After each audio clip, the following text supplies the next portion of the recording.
Defense correspondent Sifon Essien joins me now live for more on this new fleet of helicopters. What more do we know about the capacity of these attack helicopters and the result or perhaps the impact they're going to bring to the fight against insurgency?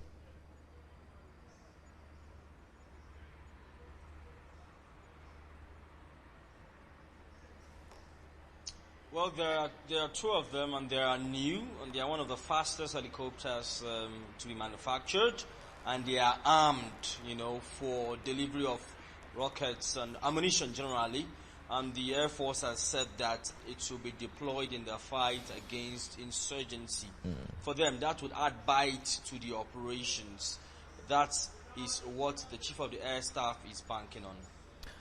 Well, precision is key, Sifon, because we have had allegations of innocent people being victims during some of these Air Force raids.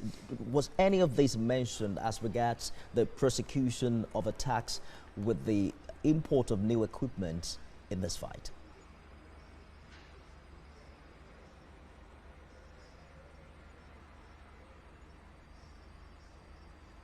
Well, basically, when you have new equipment like this one, you also have new technologies, gadgets fitted on these platforms to deliver weaponry with precision.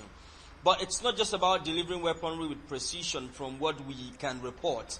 The fact is that there are other measures being taken by security forces, one, to identify their targets, to verify if the target is actually a target that they should go after, and then if it's something they should deploy or scramble, that's the language, scramble a platform to actually attack. Now, these are questions that require lots of professionalism, which the security forces are waking up to, to ensure that they stick to the rules of engagement and global best practices in operating the equipment to deliver the desired results.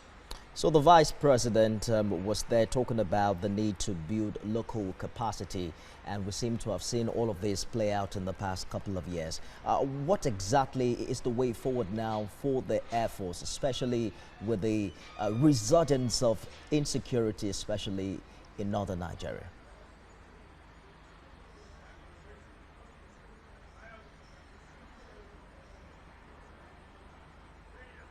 Well, basically, it's the security forces, and including the Air Force, beefing up their, ability to take up these tasks and to eliminate these threats which face the country. The threats are evolving, and the security forces are also looking at, changing their approach from time to time to stay on top and manage the situation, security situation better than what we are currently seeing. Well, days to come would actually determine the extent to which the security forces are actually matching words, or action to their words in terms of strategy to ensure they actually bring an end to the security challenges facing the country. It's the peak of activities to mark its 55th anniversary, and the Nigerian Air Force has now added a new fleet of helicopters in its fight against insecurity. Defense correspondent Sifon Essien, thank you for talking to us.